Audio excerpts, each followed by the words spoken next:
I once heard someone say, children who grow up in homes filled with shouting learn to whisper to survive. But that wasn't true for me.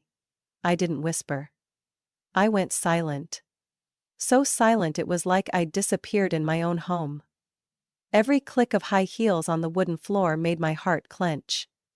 Every time my mother called my name, Evelyn! I had to guess what I'd done wrong this time. Back then, we lived in a small town called Flagstaff, Arizona, where every morning the smell of waffles and coffee from my dad's bakery would drift through the streets.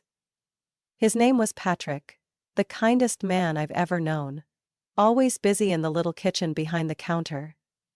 He loved baking so much that even when his knees ached, he still kneaded the dough by hand every morning. Meanwhile, my mother, Valerie, was a real estate agent, always walking out the door with perfectly brushed hair and a smile sharp as a razor. And me? I was 11, a shy bookworm who never knew how to please her. That night, as I was setting the table like I did every evening, I heard my mother's voice. Cold as steel.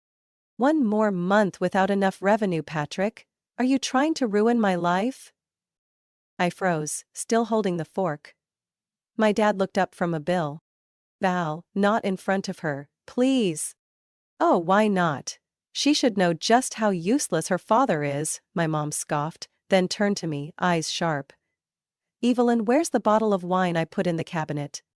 I rushed off to get it, my hands trembling so badly I spilled a few drops on the table. Just a few drops. But my mother looked at me like I'd smashed an antique vase. "For God's sake, you can't even pour wine properly. You really didn't learn a thing from your failure of a father." I swallowed hard, forcing back tears. My dad started to get up to say something, but my mother just snapped her fingers dismissively. "Sit down, Patrick, you're so weak you're letting her grow up to be just as useless." That night, I didn't sleep. I sat behind my slightly open bedroom door, listening to chairs scrape, my mother's angry voice, and my father trying to stay calm. Every word felt like a knife to my chest. I wished I could scream to make them stop. But I was just a silent little girl. The next morning the house was eerily quiet. No smell of bread, no clicking heels. Just my dad slumped over a cup of cold coffee, a handwritten letter on the table. I walked over and sat beside him. He didn't look at me. Just slid the paper toward me, and said something I'll never forget. "Your mom, she's gone." My heart thundered as I picked up the note.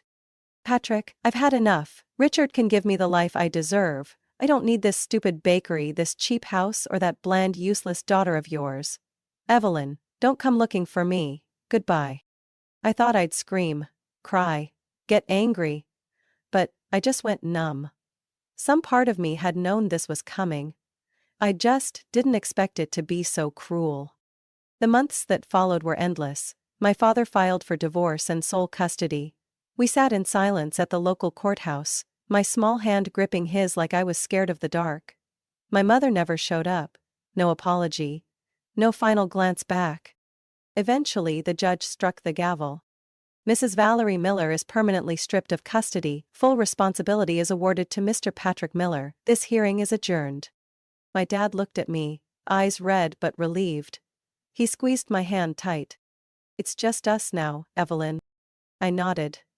I didn't need a mother anymore. Or so I thought. What I didn't know was that one day, that woman would return. Not to apologize, but to demand things she had never given. Life after my mother disappeared wasn't freedom. It was a void. A deep, endless hole where no one screamed at me, but no one walked through the door at dusk either. Flagstaff felt quieter, grayer, even on the brightest June days. I turned 12 with a small birthday cake Dad baked at midnight. He handed it to me while apologizing for burning one corner. "Burnt or not, it still tastes great," I smiled, leaning in to hug him. That hug couldn't erase the exhaustion in his eyes, but it was something real. We lived frugally. No parties, no dining out. Dad worked 14 hours a day at the old bakery, and I picked up what he couldn't finish. Laundry, cleaning, dishwashing, taking orders when he was busy with customers. Even as a kid, I knew. If I didn't help, he might fall apart. The only thing that kept us going was Miller's Bakery, a little shop on South Beaver Street, where people lined up every morning for warm, buttery loaves. It was cramped and outdated, but it was my dad's whole world. Slowly, it became mine too. Then, in the fall of my 15th year, something unexpected happened. I remember it was a Wednesday. School delivery day. My dad came home, pale like he'd seen a ghost. His words made me drop my glass. Uncle Jackson passed away. My throat tightened. Uncle Jackson was Dad's younger brother, lived in Oregon. They rarely spoke, but he sent postcards now and then. I'd never met him, but I knew they were close. One doctor said it was a brain aneurysm, sudden, no wife, no kids, no heirs. Dad collapsed into a chair, hands shaking. And he left everything to me, a savings account. Nearly $300,000, 0 cents. I was stunned. $300,000? It was so much I couldn't imagine how it might change our lives. But my dad could. A month later, Miller's Bakery had a whole new look. A modern kitchen, sparkling glass displays, and a brand new POS system at the register. My dad hired 2 new staff, Caleb and Jenny, one quick on his feet, the other detail-oriented. Both loved pastries, and didn't mind waking up at 4 o'clock a.m. Revenue nearly doubled in just 2 months. Word spread fast about the almond croissants that were the best in town. People even drove up from Sedona just to try them. One evening, while I was wiping down tables, my dad walked over and placed a hand on my shoulder, eyes glowing. "What do you think about opening a second shop in Prescott?" I was stunned. "Another one, are you sure?" "I'm sure. We've gotten back up, Evelyn, now it's time to fly." When I was 16, our second bakery opened with a line that stretched all the way to the parking lot across the street. My dad stood in the crowd, wearing an apron with the Miller's logo, grinning like a kid who'd just got his first bike. And me? I gave my first ever speech. Short but full of pride. My mother once said I was a burden. But today, I didn't fall. I'm Patrick Miller's daughter, and I'm not going anywhere. All of Prescott applauded. I looked at my dad. He quietly wiped his eyes with his sleeve. Later that year we took a trip, a 10-day drive along the California coast. I saw the ocean for real. Not on TV, not in photos. I ate salmon patties in Monterey, watched sea lions at Pier 39 and, for once, felt like a normal person. The night before we headed back to Flagstaff, my dad said, "No matter how far things go, the bakery is where it all started, and you're the reason I never gave up." I hugged him in our tiny hotel room in Santa Cruz, my chest tight with both gratitude and sadness. We had lost so much to get here. But for the first time, I could imagine a future without fear. What I didn't know was that those peaceful years wouldn't last. Because the ghosts of the past never really left me. I left home on my 18th birthday. Not because I wanted to escape my father, but because I knew he wanted to see me fly further than the red brick walls where Miller's Bakery began. Arizona State University, majoring in finance, that was the door I'd opened after 3 years of burning the candle at both ends. But I had no idea what gift my dad had prepared for me that morning. He handed me a small box, wrapped in old newspaper and tied with brown twine. I opened it, and my heart nearly stopped. A key. 3rd floor apartment, 10 minutes walk from your campus, not too big, but enough for a proper start, he smiled. You won't have to live with loud roommates. I froze. My eyes stung. Dad, why would you? You've worked harder than anyone. I just want you to not worry about housing, so you can focus on school. Use this to build something of your own, Evelyn. That apartment, with its exposed brick walls, large windows, and tiny kitchen, became my first sanctuary in adulthood. I learned to manage everything, from changing light bulbs to paying property tax. At first, it overwhelmed me. but I swore I wouldn't let my dad down. 4 years of college passed in a blur. Morning classes, afternoon shifts at an accounting office, late night studying. I didn't allow myself to waste time. My college life had no parties, no reckless dates. I invested my time into textbooks, analysis reports, and every meeting with academic advisors. And when I graduated, I stood on the stage with honors, looking down at my dad. His hands clenched, eyes wet. After graduation, I started my first job at a financial firm in Phoenix, as a junior investment analyst. It wasn't flashy, and the pay wasn't great, but I knew it was a stepping stone. I didn't splurge like my peers. I stayed in my old apartment and saved every dollar from my paycheck. And when I got my first bonus, exactly $4,300, 0 cents, I didn't buy a handbag or book a vacation. I invested. A small apartment, 20 minutes outside the city, modestly priced, in a quiet neighborhood. I fixed it up myself, painted walls, changed the lights, scrubbed the bathrooms. After 2 months, I rented it out. That's where it started. Small, but steady. Every year after that I saved, budgeted, and looked for neglected properties. I turned them into dream homes for others. By the time I was 32, I owned 4 apartments. 3 rented out, 1 I lived in. All under my name. No mortgage, no one else's help. I still remember how I felt signing the papers for the 4th one, not pride, but a quiet kind of freedom. Like I'd finally carved an escape route from a suffocating past. My father was always my silent supporter. He never asked much, just sent regular texts. Are you getting enough sleep? Don't skip breakfast. Busy day at the bakery, everyone asks about you. I don't get the stock market, but I know you know what you're doing. Every time I read his messages, I wanted to cry. But I didn't let myself break. I had work to do. I wanted a future where, if anyone asked, who helped Evelyn Miller rise? I could say, me. And the one father who never gave up on me. One day in March, I sat in my home office, a little nook in my latest apartment, reviewing my portfolio. Net worth, cash flow, ROI. All trending upward. I made myself an espresso and placed my hand on a small photo frame on the shelf. It was a picture of me and Dad in front of the original bakery when I was 17, holding a baguette longer than my arm. Dad, I whispered. We did it.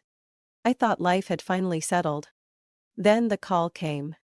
A voice I thought was buried forever echoed on the other end of the line. Evelyn, it's Mom. I'm in Flagstaff. I want to see you. I gripped the phone, heart pounding. The woman who tore my childhood apart was back. And this time, she wasn't alone. I thought I'd overcome everything. That a phone call from the mother who abandoned me would be just a scratch. Not enough to shake the world I built with blood, tears, and tireless years. But I was wrong. Just when I thought I had control of my life, something else dragged me down, not the past, but the present. That afternoon I got a call from my dad's doctor. His voice was low and heavy as stone. Evelyn, your father needs to go to the hospital, now. I left the office like I was in a trance. Drove 3 hours back to Flagstaff, mind racing with worst-case scenarios. But none of them compared to the truth I heard when I walked into the hospital room. Pancreatic cancer, stage 4. I went numb. It felt like a punch to the chest. Dad sat there, propped up on pillows, smiling faintly but pale. Don't look at me like the world's ending. It's still spinning. I just won't be on it much longer. You talk like this is no big deal, I choked. Don't you get I can't lose you? He squeezed my hand, now much thinner than before. Evelyn? I'm not immortal, but you can do something that lasts forever. Live by the values we built. In the months that followed, I lived 2 lives. By day, a successful investor with spreadsheets and contracts. By night, a daughter stirring porridge, wiping sweat, and rubbing her father's back through the pain. Dad refused chemotherapy.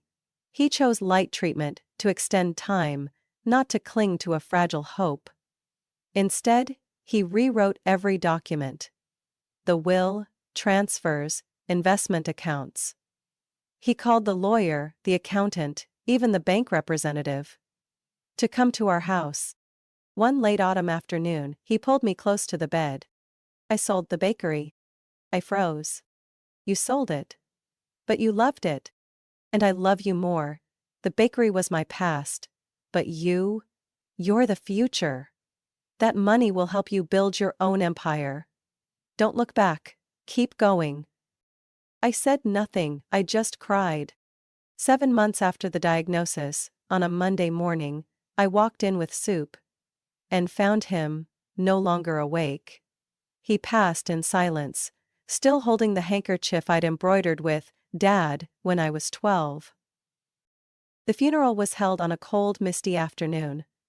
I stood alone, wearing the only black dress I owned, watching as his casket was lowered. The only man who never abandoned me had left. After the service, our family lawyer, Mr. Simmons, handed me a thick folder. The entire estate, including the bakery sale, savings, and the investment portfolio Dad had built in recent years, was left to me. Total value is approximately $820,000, 0 cents, he said. "Mr. Patrick wanted you to continue the path you two began with the first bakery." I sat alone in Dad's apartment, taking it all in. The chair he used to sit in, the apron still dusted with flour, the photos I'd pinned up that he never took down. I thought I'd fall apart. But I didn't. I didn't break. I used part of the estate to purchase an old apartment complex in West Phoenix. Once abandoned, now listed for next to nothing. I hired a renovation crew and oversaw every detail myself. 3 months later, Patrick Heights opened. 36 units, each one a statement. I was not just some abandoned child. I was a legacy of a great man, in my own way. I began receiving invitations to speak at finance events. The media dubbed me Phoenix's real estate golden girl. But labels didn't matter as much as what I felt each morning, standing in front of a mirror, seeing someone no longer defined by pain. I lived by one truth: everything I had was built with my own hands, and with the unconditional love of a father. And just when I started to believe I could finally live in peace, the shadows returned. My mother, Valerie, the voice behind that earlier call, didn't come back just with apologies. She came back with demands. I had gotten used to silence. No one yelling my name in anger, no dishes clattering every evening. After Dad's death, that silence became a shield. The only thing that kept me sane through a grief that felt bottomless. Then she called. My phone rang just as I was reviewing new lease applications at Patrick Heights. The screen showed an unfamiliar number from Prescott. I nearly didn't answer, but some ghost of my past, made me pick up. "Evelyn? It's Mom, it's Valerie. I'm back in Arizona. I want to see you, if you'll allow it." I went cold. 20 seconds passed, maybe more. "What do you want?" I wasn't naive enough to ask why now. Her voice cracked.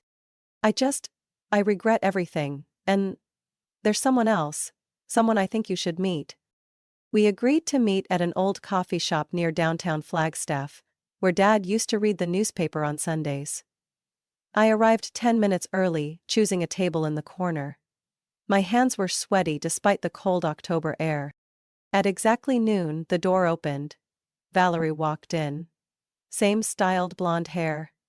Same sharp eyes, but more wrinkles, and an unsteady gait. And behind her, a girl, maybe 17. Nervous eyes, face slightly lowered, clutching the strap of her backpack like it was a shield. "Evelyn, this is Lily, your sister." Those words hit like a slap. Soft but sharp. I said nothing. Lily looked up, her eyes unsure whether to see me as family or a stranger. We sat. Valerie spoke. With a voice full of regret.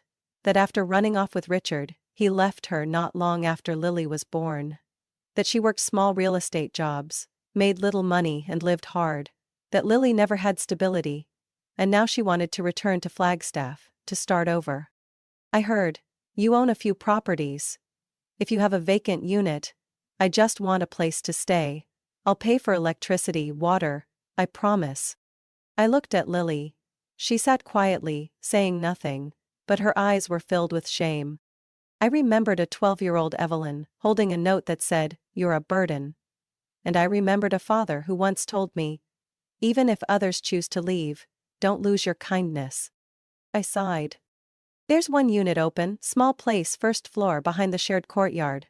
You and Lily can stay there. No rent, just cover your utilities. For now." Valerie lit up, almost crying. You're so kind." "I don't expect forgiveness right away. But I'm grateful." I didn't respond. Forgiveness wasn't something I handed out easily. But I could start by not becoming her. The following weeks were strange. I kept my distance from my mother. More accurately, the woman who gave birth to me. But with Lily, it was different. She often sat outside reading. One time I brought her coffee and asked, "What are you reading?" "The Great Gatsby." "My teacher assigned it, but I like it. It's sad, but beautiful." I sat beside her and handed her a hot cocoa. "If you ever need help studying for the SAT, I can help, or if you're curious about finance or investing, I've got a few good books." Lily looked at me hesitantly, then smiled. "Thanks, no one's ever said that to me before." I knew. Because I used to be her. We weren't a family. Not yet. But, between Lily and me, small connections began to form. A grocery run together. An afternoon picking old books at the flea market. A late night, good-night text. I still kept my guard up around Valerie. She was always polite, grateful, humble. But something felt off. As if every thank you was setting the stage for something bigger. I thought, maybe I was being paranoid. I was wrong. Very wrong. On Lily's high school graduation day, the Flagstaff sky was oddly clear. I sat alone in the back row of the school courtyard, clutching a small bouquet, my heart pounding as I watched her walk onto the stage. In the sunlight, Lily glowed. I felt proud, not because of anything I'd done, but because she had risen above the wreckage she never asked for. Valerie sat near the front row. She laughed loudly, clapped hard, as if she had been the one to help Lily through it all. I said nothing. Not because I didn't know what to say, but because it wasn't time yet. I thought maybe, just maybe, things between us could finally end in peace. I was wrong. Just one day after the graduation, Valerie showed up at my doorstep. Unannounced, without a greeting. "We need to talk," she said, chin raised, walking in like she still owned the place. I crossed my arms, standing between her and the living room. "About what?" Valerie placed her bag on the couch and pulled out a folder. "Lily's been accepted to the University of Oregon biology program. First-year tuition is close to $28,000, 0 cents. Add housing, books, travel, the total's about $40, 0 cents. I didn't respond. She went on. "You own 4 apartments, selling just one could cover Lily's education." I let out a small bitter laugh. Sell a property to pay tuition for the daughter of the woman who called me a burden in her goodbye letter? "Stop dragging up the past," she snapped. "I told you, I regret it. But I'm still your mother, and Lily is your sister." "No," I said coldly. "You legally gave up your rights as a mother. The court confirmed that. And Lily, she's not my responsibility. I care about her, but I don't owe you, or anyone, a dime." Valerie stood up, eyes red but mouth curled. "Ambition has blinded you to your own blood. Honestly, I shouldn't have expected gratitude from a child raised without knowing it." I pointed to the door. "Leave my house, now." 3 days later, the whispers started. First, cryptic Facebook posts from her. "It's heartbreaking to be turned away by your own blood. A successful daughter, So cold she leaves her mother and little sister in despair. I ignored it. Then came the messages. From old classmates, my mother's former colleagues, even acquaintances. Is it true you're not helping your mom and sister?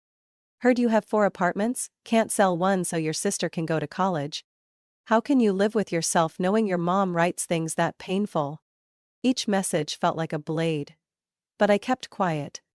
Until the post went viral. A long emotionally manipulative piece. My daughter, Evelyn Miller, owns at least 4 properties in Phoenix, yet she refuses to spend a cent to help her sister attend college. She even demands I pay utilities while I'm unemployed. As a mother, it breaks my heart to see greed erase everything.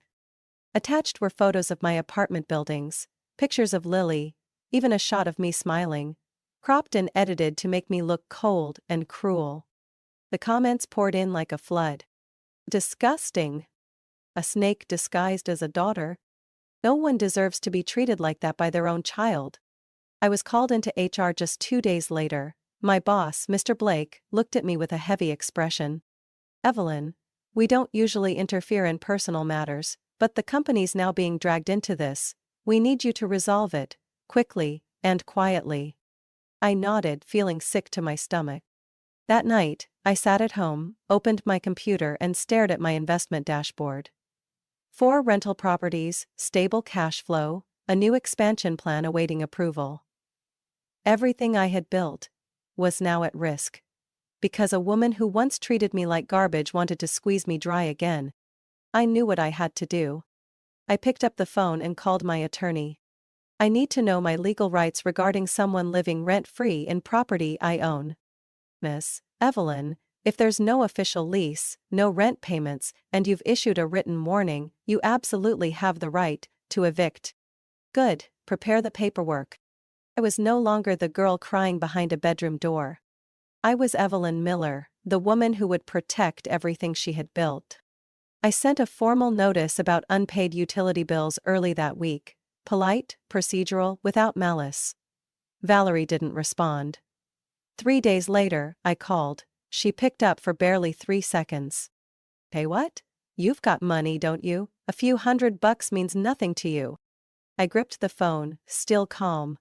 We had an agreement, no rent, but you'd cover living expenses. I have message transcripts confirming that. I'm your mother, Evelyn, she growled. You're really counting dollars with the woman who gave birth to you? I answered flatly. I'm not counting dollars. I'm following the law. My attorney, Mark Denham, a sharp-spoken man in his 40s, fully supported filing the eviction. No contract, no payment, no revised terms. That's a breach of tenancy law. She has no right to occupy your property. She'll fight it, I said. Mark smirked. I hope she does.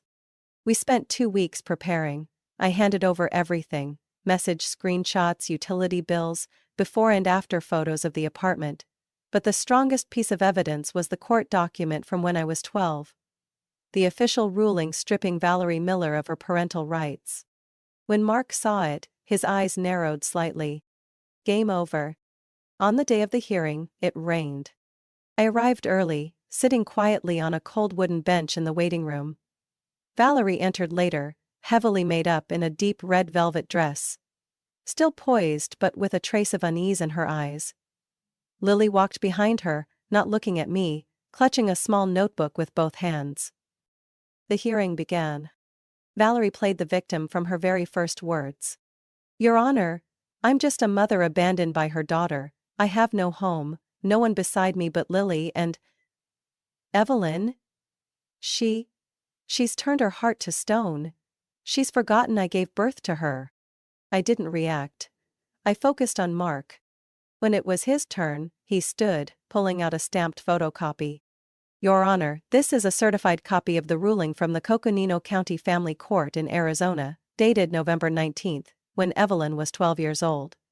Mrs. Valerie Miller was stripped of parental rights due to abandonment of a minor, failure to provide child support, and no contact for over 2 years. The courtroom went silent. Mark wasn't done. In addition, we have notarized real estate documents showing Mrs. Miller currently owns an apartment in Prescott, Inherited from a former partner. This apartment is being used as a short-term rental, generating an average monthly income of approximately $1,200.00, according to reports from the Airstay platform. Valerie's eyes widened. That's personal property, it's irrelevant. Mark didn't back down. Then I ask, why would someone with private housing and steady income willfully occupy a property owned by a former daughter, someone who has not been legally tied to her for over 20 years? The judge glanced down at the file. Her gaze was sharp as a blade. Mrs. Miller, do you have anything else to say? Valerie stammered, then lowered her head. I just wanted what's best for Lily. We're not here to discuss Lily today, the judge interrupted. We are addressing the unlawful occupation and exploitation of private property, and I've seen enough. She brought the gavel down. The court rules in favor of Evelyn Miller. Mrs. Valerie Miller is ordered to vacate the property within 30 days and repay outstanding utility costs totaling $3,487.00. Court is adjourned. I stood, gripping my case file tightly. My eyes met Lily's. She wasn't like Valerie. She couldn't lie the way her mother did. Her face was tight, her lips trembling. I walked over. Lily. She looked up, eyes red. I'm sorry for dragging you into this, but I have to protect what took me a lifetime to build. If one day you need help, for you, not for anyone else, call me. She nodded, silent. A week later, Valerie moved out. I wasn't there. I didn't need to hear more excuses. I changed the locks, repaired the unit, and took down every last family photo. I wanted the walls clean, not just physically, but emotionally. I had reached the limit of my patience, and in the end, I won. Not out of spite, but with clarity. But sitting in that empty apartment, staring out over the city at night, I realized something. True freedom doesn't come from defeating anyone. It comes when no one has power over your life anymore. I didn't say goodbye. Valerie and Lily left the apartment on a Wednesday afternoon, per notice from the building management. I left a sealed envelope in the kitchen drawer, a short handwritten letter, expecting no reply. In it I wrote, Lily, I hope you get to live a life free of blame for things that were never your fault. I don't know what your future holds, but if one day you need someone in your corner, know that I never turned my back on you. Valerie, I have nothing left to give. And nothing left to lose. What you cut out of my life, I didn't just patch up. I built an entire world from it, and in that world, you no longer have a place. Signed, Evelyn Miller, folded shut. 3 days later I returned to the apartment. It was silent. Empty. No more belongings, no sound of vacuums, no cheap scented candles Valerie used to burn. Just sunlight slanting through the windows, and the wind gently tapping at the glass. I took off my shoes, stepping barefoot on the cold wooden floor. Each step felt like a long exhale. I stood in the living room, once the symbol of pain, hope, and betrayal, and now, just space. No more passive-aggressive comments. No more fake affection. No more warped love dressed in family ties. I didn't cry. Not because I was strong, but because I had no tears left for someone who once treated me as a roadblock in her life. I sat on the floor, back against the wall, staring up at the ceiling. I remembered all the times I'd tried to get it right, only to be met with a cold shake of the head. The first time I used my bonus to buy a suit, Valerie just said, "Not bad. You look a little less small town now." I remembered lying to classmates at reunions, saying, "My mom's on a long business trip," while they passed around family photos. I remembered the night I received Arizona's Young Finance Leader Award, just applause from strangers, while Valerie posted a sob story online. But I also remembered Dad sitting at the kitchen table, teaching me compound these simple interests using cookie crumbs, slipping chocolates into my backpack before every semester exam, and the words I'd never forget. Freedom doesn't come from being unbound, it comes from knowing your own boundaries. I stood, opened the window. The wind carried in the scent of grass and the dampness of the city at night. I picked up my phone, opened my last conversation with Lily. Her final message. "I'm sorry, I didn't know it was that bad." I replied. "It's okay, it's not your fault, live well." Then, I deleted the entire thread. I needed to close that door. Not because I hated her, but because I couldn't let anyone, not even an innocent one, become a bridge to everything I had fought to tear down. I saved my lawyer's number, the court ruling, every piece of evidence. Not for revenge, but as a reminder. Setting boundaries isn't cruelty. Boundaries are radical self-love. A week later, I rented out the apartment to a young nurse who had just started working at the city hospital. She looked me in the eye during the interview and said something that reminded me of my younger self. "I just need a quiet place to begin. The rest, I'll work for on my own." I nodded, handed her the keys, and knew I had made the right choice. That night, I returned to my own apartment, where the photo of me and Dad still sat on the table, framed between two small cacti. I poured myself a glass of red wine, turned on some jazz. I stepped onto the balcony, watching the city lights shimmer beneath me, watching Phoenix curl into silence. No more Valerie. No more fear of abandonments. No more dreams of fixing a family that had shattered long before I even knew what love was. I whispered, like a quiet ritual, "I forgive my mother, but I will not let her back in." And then, I smiled. A smile no longer weighed down by bitterness. Just the smile of someone finally, truly free. Evelyn's story is proof that not everyone who gives you life deserves to walk beside you for the rest of it. Some relationships, no matter how deeply tied by blood, are the root of hurt and manipulation. True growth doesn't come from blind forgiveness. It comes from learning to set boundaries and choosing to protect yourself. Evelyn didn't win because she was wealthy. She won because she dared to say enough to injustice and chose to live a life she owned completely, no longer bowed to the past. What do you think about Evelyn's journey? Would you do the same in her place? Share your thoughts in the comments, and don't forget to follow the channel for more powerful real-life stories about family and boundaries.